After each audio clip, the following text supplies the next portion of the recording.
ائمہ طاہرین علیہ السلام نے کیا اپنی زندگی میں کبھی حدیث غدیر کے ذریعے سے کہیں پر کوئی استدلال کیا ہے یا اس کے ذریعے سے کہیں پر لوگوں کے سامنے اپنا حق جتایا ہے یا نہیں، صرف خاموشی کی زندگی بسر کی گئی ہے؟ کیسے جو ہے ہمارے معصومین نے اس حدیث غدیر کو معیار بنا کر کے اس کے ذریعے سے لوگوں کے سامنے دلیل قائم کی کہ اصل میں حقدار جانشینی یہ رسول کا کون تھا، رسول کی جانشینی کا اصلی حقدار کون تھا اور کس کو یہ منصب ظاہری طور پر بھی حاصل ہونا چاہیے تھا۔ شورا کے بارے میں آپ جانتے ہیں کہ ظاہر سی بات ہے حاکم دوم کے بعد حاکم دوم نے اپنے عمر کے آخری زمانے میں اس نے کیا کیا کہ ایک کمیٹی بنائی، ایک شورا معین کیا 6 لوگوں کی، اس میں مولائے کائنات کو بھی شامل کیا کہ جائیں اور آپ لوگ جو آپس میں گفتگو کریں اور پھر اس کے بعد 3 دن کے اندر حتمی کوئی فیصلہ لے کر کے آئیں کہ میرے بعد کون ہونے والا ہے، کیا ہونے والا ہے۔ اعوذ باللہ من الشیطان اللعین الرجیم، بسم اللہ الرحمن الرحیم، الحمد للہ رب العالمین، الصلاۃ والسلام علی اشرف الانبیاء والمرسلین وعلی اہل بیتہ الطیبین الطاہرین، اما بعد۔ ناظرین السلام علیکم ورحمۃ اللہ وبرکاتہ۔ سب سے پہلے میں آپ کی خدمت میں عید سعید غدیر کی ڈھیر ساری مبارکباد پیش کرتا ہوں اور خدا کا شکر ادا کرتا ہوں کہ ہم کو اور آپ کو اس نے موالیان اہل بیت علیہ السلام، خاص طور سے موالیان مولائے کائنات میں سے قرار دیا، اور یہ بہت بڑی خوش قسمتی اور سعادت کی بات ہے۔ آج جو ٹاپک لے کر کے ہم آپ کے سامنے آئے ہوئے ہیں، اس کا عنوان ہے ائمہ طاہرین علیہ السلام اور حدیث غدیر سے احتجاج۔ یعنی ائمہ طاہرین علیہ السلام نے کیا اپنی زندگی میں کبھی حدیث غدیر کے ذریعے سے، یعنی وہ حدیث جو پیغمبر اسلام صلی اللہ علیہ وآلہ وسلم نے میدان غدیر میں ارشاد فرمائی تھی، اس کے ذریعے سے کہیں پر کوئی استدلال کیا ہے یا اس کے ذریعے سے کہیں پر لوگوں کے سامنے اپنا حق جتایا ہے یا نہیں، صرف خاموشی کی زندگی بسر کی گئی ہے؟ تو اس عنوان کو ہم آپ کے سامنے آج اس وقفے میں، جتنا آپ میرے پاس ٹائم ہے اور آپ کی کلاس کا ٹائم ہے، اس میں بیان کرنے کی کوشش کریں گے۔ سب سے پہلے تمہیداً ہمیں اور آپ کو یہ جان لینا ضروری ہے کہ حدیث ثقلین کے مطابق معصومین علیہ السلام جو ہیں وہ قرآن مجید کے ہم پلہ ہیں، یعنی اس کے ردیف میں ہے، اس کے عدل میں ہے، برابر ہیں۔ آپ حضرات سے زیادہ قرآنی مفاہیم کو، قرآنی تعلیمات کو کوئی نہیں جانتا، پوری طریقے سے یہی واقف ہیں قرآنی تعلیمات سے۔ جس طرح سے قرآن مجید کا ہم و غم یہ ہے کہ انسان کی ہدایت کرے، اسے ہدایت اور سعادت کی منزل تک پہنچائے، اسی طریقے سے بالکل اہل بیت علیہ السلام کا بھی ہم و غم یہ ہے اور ان کا بھی یہی روش رہی ہے، ان کی بھی یہی روش رہی ہے، ان کا بھی یہی نظریہ رہا ہے کہ کسی بھی طریقے سے امت مسلمہ کو ہدایت کے راستے پر گامزن رکھا جائے اور ان کی ہدایت کی جائے۔ اور اس سلسلے میں قرآن مجید جتنا حساس ہے، جتنا سینسٹیو ہے کہ لوگوں کی ہدایت کو کس طریقے سے لوگوں کو ہدایت کے راستے پر لائے، بالکل اہل بیت علیہ السلام بھی اسی طریقے سے سینسٹیو ہیں اس معاملے میں کہ کس طریقے سے لوگوں کو گمراہی سے نکال کر کے نجات کے راستے پر لا کے گامزن کیا جائے اور اس پر لا کے کھڑا کیا جائے۔ قرآن مجید نے امت کی ہدایت کے لیے غدیر و ولایت کا الہی اور جاویدانی منشور جو پیش کیا، جو عطا فرمایا، تو معصومین علیہ السلام نے بھی کیونکہ اسی کے ہم پلہ ہیں، اسی کے ردیف میں ہے، لہذا قرآنی حیثیت کے مطابق اس میں جو ایک اجمال تھا، جو حدیث جو اس عظیم ذمہ داری میں جو تفصیل کی ضرورت تھی، تو اس تفصیل کو پیش کیا ہے اور گاہ بگاہ غدیر خم کے واقعے کو بیان کیا ہے تاکہ کوئی بھی گوشہ جو ہے تشنہ تکمیل نہ رہ جائے، کوئی بھی گوشہ تشنہ نہ رہ جائے، لہذا ہمیشہ اس پر توجہ دلائی ہے۔ معصومین علیہ السلام نے تبلیغ غدیر کے سلسلے میں بہت ہی حساسیت کا مظاہرہ فرمایا ہے، اور ہر حساس دل انسان کے لیے حیرت انگیز ہے، اور ہر شخص یہ سوچنے پر مجبور ہے کہ آخر ایسا کیا ہے کہ ہمارے معصومین علیہ السلام نے، ہمارے ائمہ اطہار نے اس سلسلے میں اتنی زیادہ سینسیوٹی دکھائی ہے، اتنا اس پہ زیادہ غور کرنے کے لیے لوگوں کو آمادہ کیا ہے، لوگوں کے سامنے اس پر توجہ دلائی ہے۔ یہ اس کی کچھ وجہ ہو سکتی ہیں۔ سب سے اہم وجہ جو یہ ہو سکتی ہے کہ ہمارے معصومین نے لوگوں کے پیترے بدلتے ہوئے دیکھا ہے، لوگ کس طرح سے لوگوں نے پیترے چینج کیے ہیں اور بدلے ہیں، کس طرح سے راستے انہوں نے جو راستے اختیار کیے تھے نبی کے زمانے میں یا نبی سے جو سنا تھا، کس طریقے سے اس کو جو ہے نادیدہ کر دیا اور بالکل اس پر کوئی توجہ نہیں، ایک دم پیترے ہی پورا چینج کر دیا ہے۔ لہذا ضرورت تھی اس بات کی کہ وہاں پر ہمارے معصومین اس چیز کو بیس بنائیں اور اس کے ذریعے سے احتجاج کریں، استدلال کریں، کیونکہ یہ وہ چیز ہے جو پیغمبر کے ذریعے سے ظاہری طور پر آخری اہم پیغام تھا جو لوگوں کے سامنے پیغمبر نے پیش کیا تھا۔ تمام معصومین نے ہر لمحہ لوگوں کے سامنے اس واقعے کو پیش کرنے کی کوشش کی ہے اور اس کی بنیادی حیثیت کو بیان کرنے کی کوشش کی ہے اور اس کی طرف لوگوں کو متوجہ کرنے کی کوشش کی ہے۔ اگر ہم تاریخ کا مطالعہ کریں تو ہمیں اس بات کا اندازہ ہو جائے گا کہ کم و بیش پیغمبر سے لے کر کے امام آخر تک ہر معصومین نے کہیں نہ کہیں اپنے اعتبار سے غدیر اور ولایت کو پروموٹ کیا ہے، اس کو بیان کیا ہے اور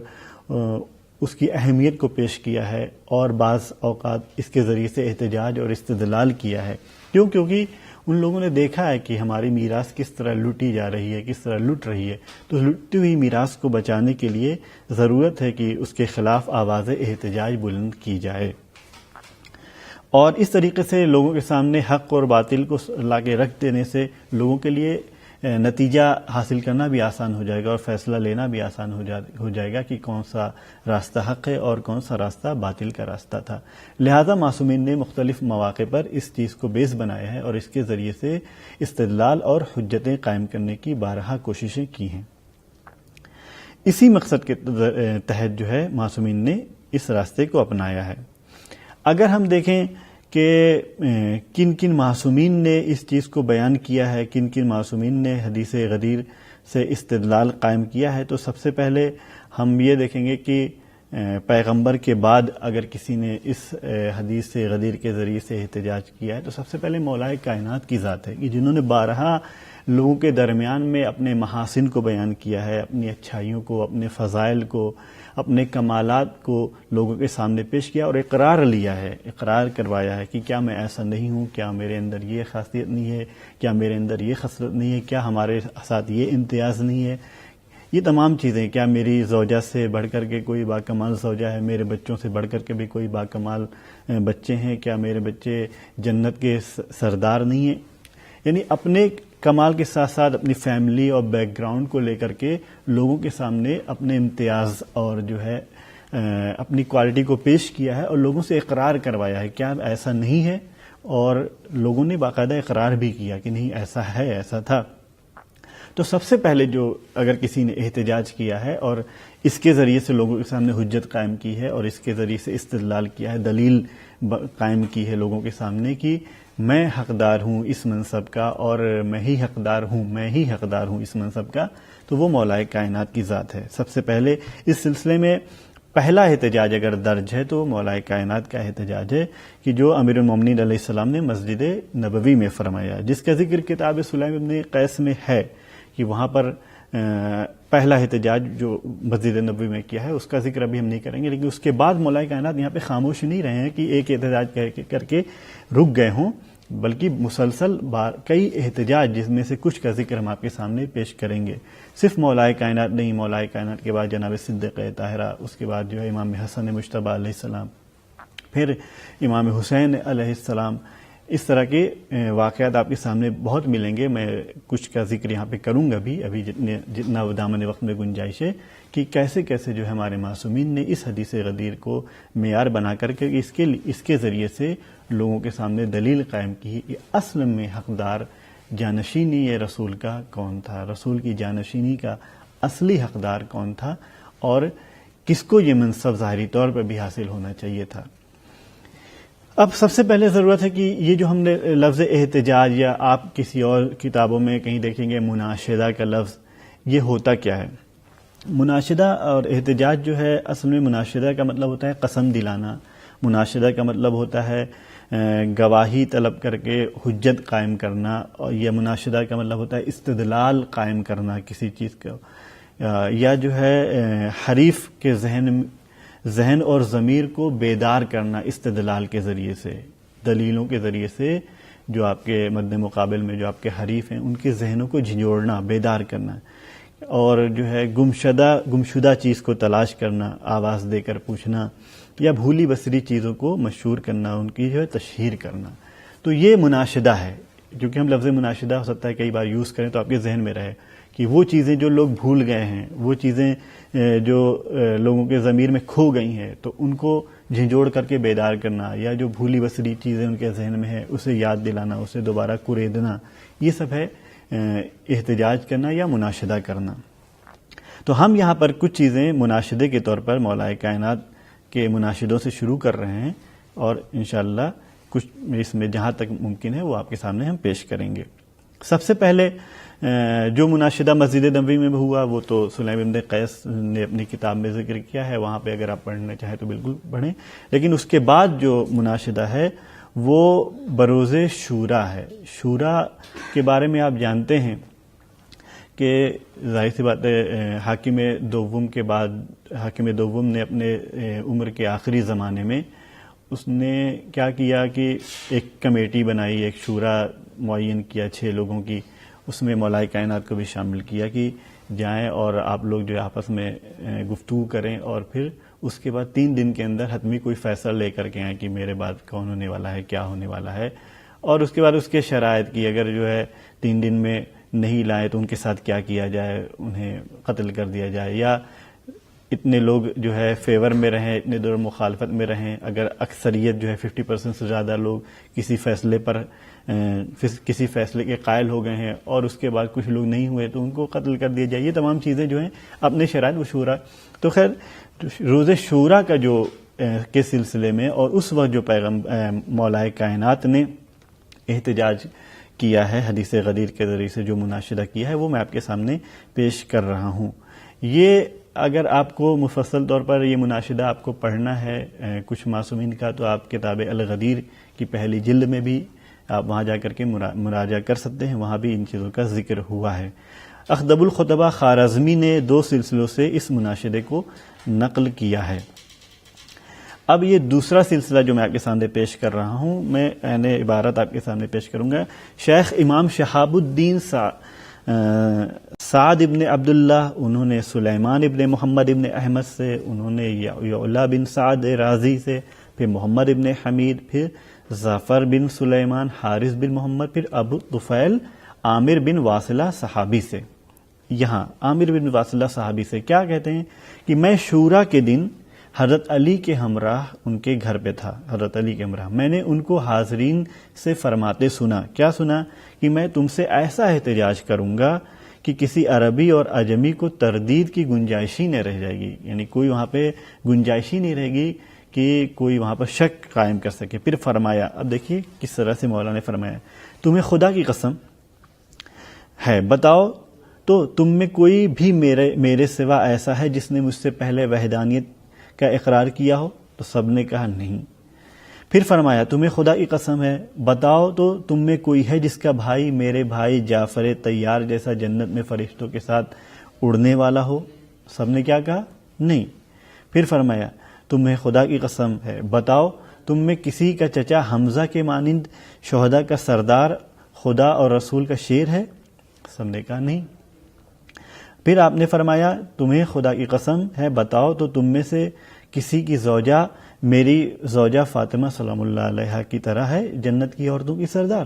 سب نے کہا نہیں. پھر فرمایا، تمہیں خدا کی قسم ہے بتاؤ تم میں میرے سوا کوئی اور ہے جس کے 2 فرزند ہوں حسن و حسین سردار جوانان جنت جیسے؟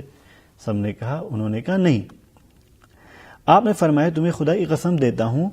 اب بتاؤ تو صحیح تم میں میرے سوا کوئی اور ہے جس نے رسول خدا کے ساتھ کئی بار صدقہ دے کر کے سرگوشیاں کی ہوں، یعنی اکیلے میں باتیں کی ہوں اس طرح سے؟ سب نے کہا نہیں. اس کے بعد مولا نے فرمایا، کیا فرمایا؟ تمہیں خدا کی قسم ہے بتاؤ میرے سوا تم میں کوئی ایسا ہے جس کے لیے رسول نے فرمایا ہو من کنت مولا ہو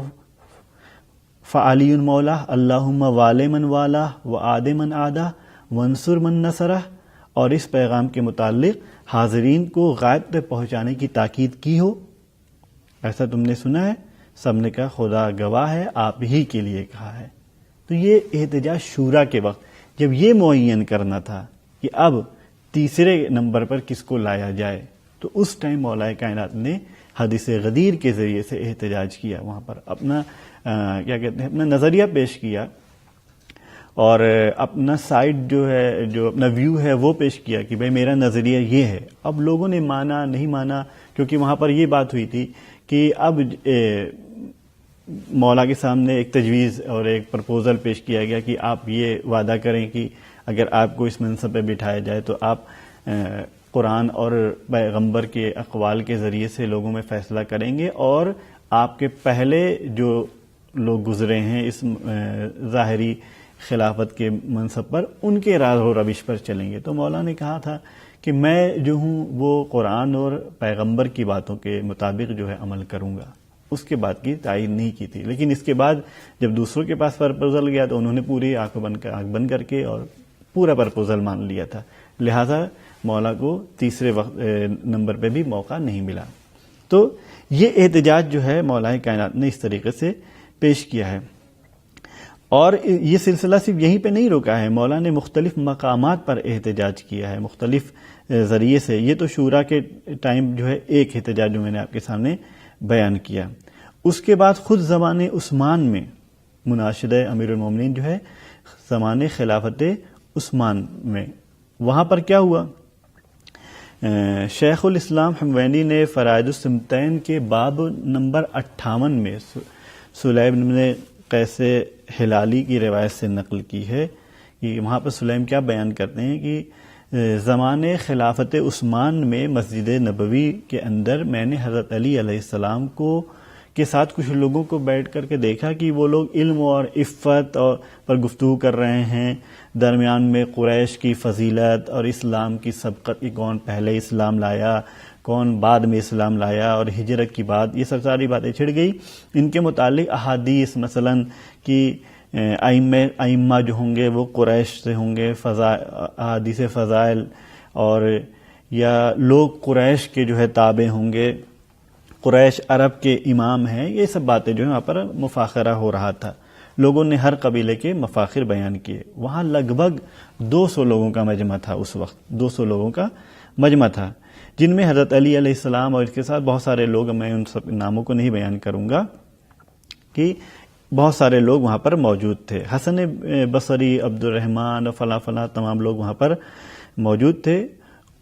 لیکن عثمان وہاں پر نہیں تھے، وہ اپنے گھر میں اکیلے تھے۔ حضرت علی علیہ السلام اور آپ کے اہل بیت بھی وہاں پر بیٹھے ہوئے تھے، یعنی اہل خانہ بھی وہاں پر تھے، یعنی فرزندان رہے ہوں گے، یا جو تذکرہ وہاں پر نہیں کہ کون کون تھے، لیکن اہل بیت کا ذکر ہے وہاں پر۔ اتنے میں کچھ لوگوں نے مولا سے آ کر کے پوچھا، ان کی طرف متوجہ ہوئے، کہا کیا آپ مباحثے میں گفتگو میں شریک نہیں ہو رہے ہیں؟ لوگ بیان کر رہے ہیں قریش ایسے اور فضیلت اور فلاں فلاں چیزیں، سب پورے کمالات گنائے پڑے ہوئے ہیں، آپ نہیں شریک ہو رہے ہیں، گفتگو میں شامل نہیں ہو رہے ہیں، کچھ بول نہیں رہے ہیں، نہ آپ بول رہے ہیں، نہ آپ کے اہل بیت بول رہے ہیں، آپ کے گھرانے کے لوگ بول رہے ہیں۔ آپ نے فرمایا دونوں قبیلوں یعنی قریش و انصار نے اپنے مفاخر یعنی فخر کی چیزیں، اپنے افتخار کی چیزیں بیان کی، اور جو کچھ کہا سچ کہا، لیکن میں گروہ انصار و قریش سے ایک سوال کرنا چاہتا ہوں، ایک بات پوچھنا چاہتا ہوں کہ تم کو یہ فضیلت خدا نے کس سبب سے دی ہے؟ تمہاری ذات، تمہارے قبیلے یا تمہارے گھرانے کی وجہ سے دی ہے، یا کوئی اور سبب ہے؟ سب نے کیا کہا؟ سب نے کہا ہمیں یہ فضائل خداوند عالم نے حضرت محمد مصطفیٰ صلی اللہ علیہ وآلہ وسلم کے واسطے سے عطا فرمائے ہیں، ہماری ذات، ہمارا قبیلہ، ہمارے گھرانہ، ہمارے گھرانے کی وجہ سے یہ بات نہیں ہے۔ تو اب مولا نے فرمایا کہ حضرت نے فرمایا تم نے سچ کہا ہے، کیا تم نہیں جانتے کہ تمام دنیا و آخرت کی تمام بھلائیاں ہم اہل بیت کی برکت سے ہے؟ اب مولا ایک ایک کر کے اپنے فضائل بیان کرتے ہیں، دوسرے کسی سبب سے نہیں ہے۔ میرے چچا زاد بھائی رسول خدا نے فرمایا میں اور میرے اہل بیت آدم کی پیدائش سے 14,000 سال قبل نور کے پیکر میں خداوند عالم کے سامنے چلا پھرا کرتے تھے، جب خدا نے جناب آدم کو پیدا کیا تو یہ نور ان کے صلب میں رکھا، انہیں زمین پر اتارا، پھر اس کے بعد یہ نور صلب نوح میں گیا، پھر صلب ابراہیم میں، یہاں تک کہ جو ہے آتش نمرود سے دوچار ہوا۔ اس کے بعد یوں ہی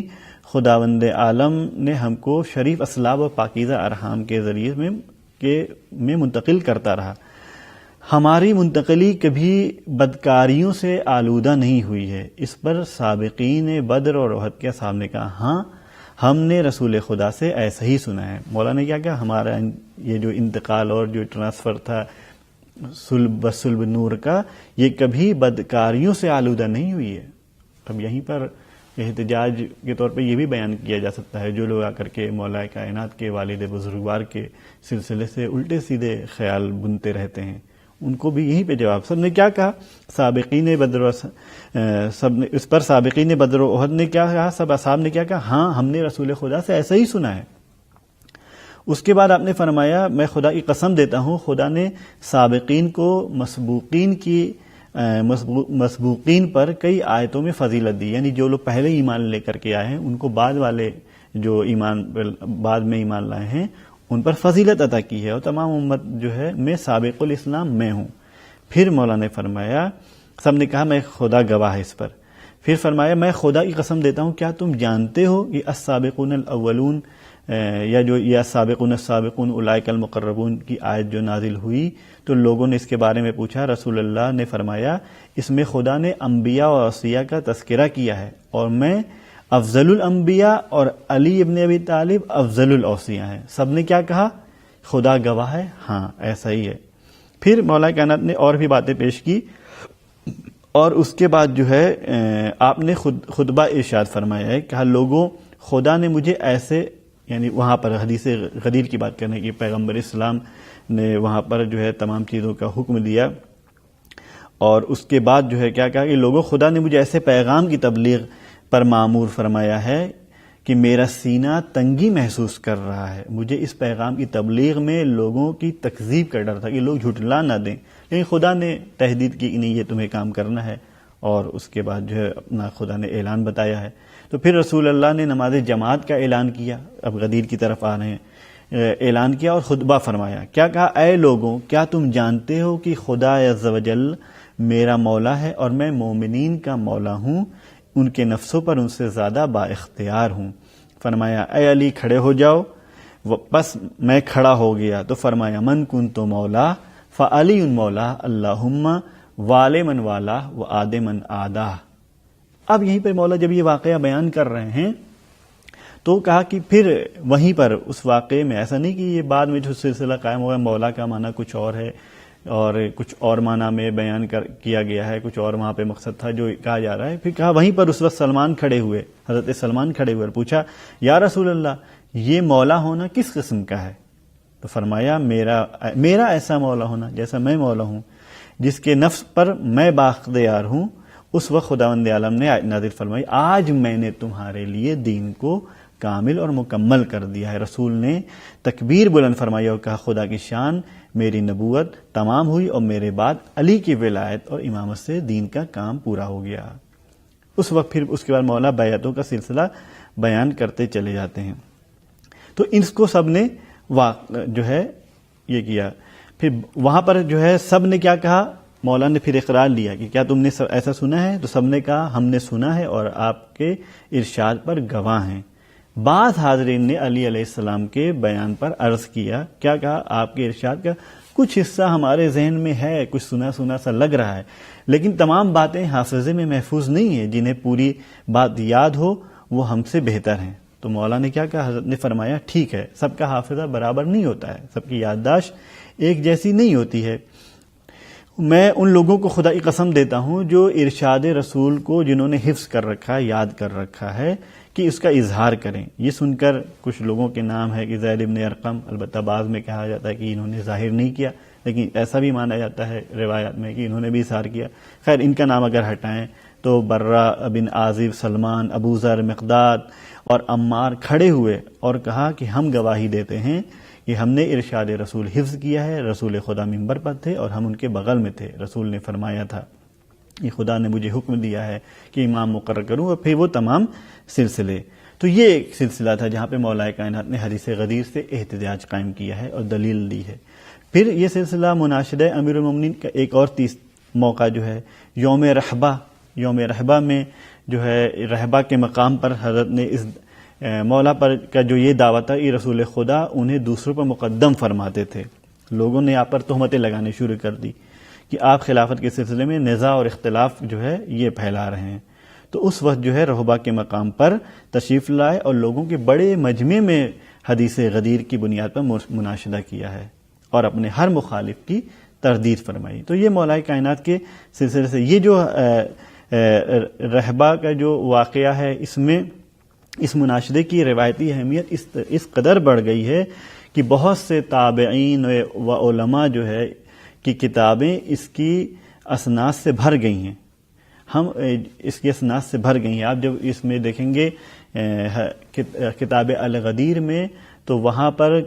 بہت سارا اس کا تذکرہ ہوتا ہے. پھر کہتے ہیں کہ ہم ان تمام اسناد سے 4 صحابی اور 14 تابعین کی روایت کو ذکر کرتے ہیں وہاں پر. تو وہاں پر اتنی چیزیں وہاں پر بیان ہوئی ہیں. ہم ان تفصیلات میں نہیں جائیں گے کیونکہ دامن وقت میں اتنی زیادہ گنجائش نہیں. تو یہ مولا کائنات کا مناشدہ تھا، احتجاج تھا خود عثمان کی خلافت کے زمانے میں. اور اس کے بعد جو ہے یہ سلسلہ یہاں پہ نہیں رکا ہے کہ یہیں پہ یہ سلسلہ بند ہو جائے. مولا کائنات نے مختلف مقامات پر حدیثیں بہت ہی طولانی ہے، بہت ہی کہ ہم اس کو تمام چیزوں کو یہاں پہ بیان نہیں کر سکتے ہیں. اب اس کے بعد کے مرحلے میں آپ کے سامنے میں پیش کرنا چاہ رہا ہوں کہ اس چیز پر جو گواہ ہیں، یعنی مناشدہ رحبہ میں جو گواہ ہیں، تو بعض لوگوں نے 30 لکھا ہے، بعض لوگوں نے 12 لکھا ہے، بعض لوگوں نے کچھ. کتاب الغدیر میں علامہ امینی نے 24 لوگوں کو بطور گواہ پیش کیا ہے جو مناشدہ رحبہ میں گواہ تھے کہ وہاں پر ایسا ہوا ہے. اس کے بعد جو ہے یہ مناشدہ یہیں پہ جو ہے یہ سلسلہ رکتا نہیں ہے. اس کے بعد جو ہے طلحہ کے ساتھ جو ہے مناشدہ ہوا، وہاں پر احتجاج قائم کیا مولا کائنات نے. پھر اس کے بعد یہ سلسلہ حدیث رکبان ہے، وہاں پر یہ مناشدہ پیش ہوا ہے.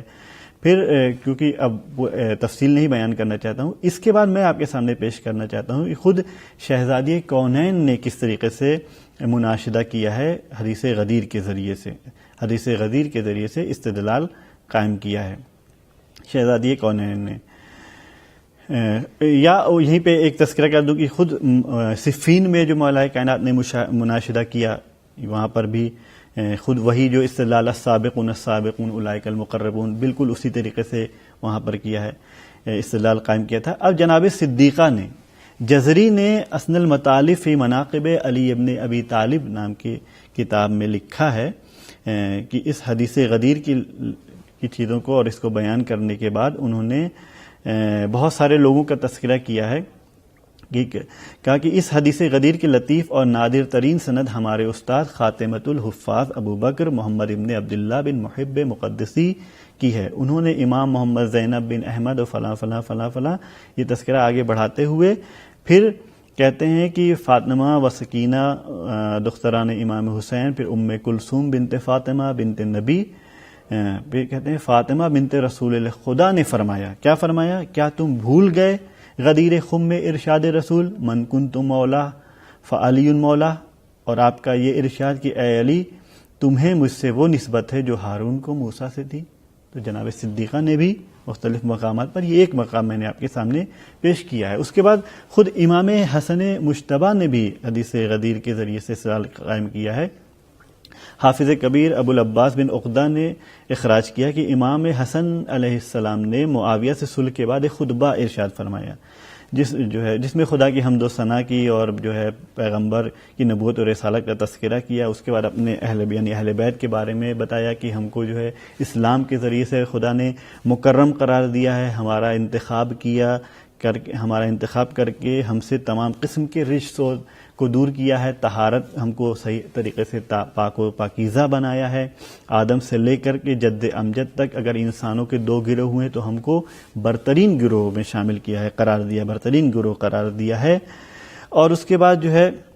تمام باتوں کو بیان کرنے کے بعد فرمایا کہ جب خدا نے محمد مصطفیٰ صلی اللہ علیہ وسلم کو نبوت کے لیے مبعوث کیا اور رسالت کے لیے منتخب کیا تو ان پر کتاب نازل فرمائی اور لوگوں کو دعوت کا حکم دیا. اس وقت میرے والد ماجد نے خدا اور رسول کی دعوت پر سب سے پہلے لبیک کہی، سب سے پہلے ایمان لائے اور تصدیق کی. انہی کے متعلق ہے قرآن میں آیت افمن کان علی بینۃ من ربہ ویتلوہ شاہد منہ، یعنی پھر بھلا وہ شخص جو اپنے رب کی طرف سے صاف دلیل رکھتا ہو پھر اس کے بعد ایک گواہ بھی اس کی تائید میں ہو.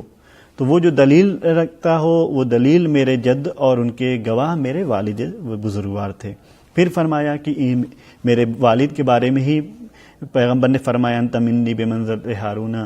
من موسیٰ، کہ تم میرے لیے اس طریقے سے ہو جس طرح سے ہارون تھے موسیٰ کے لیے. پھر اس کے بعد انہوں نے دیکھا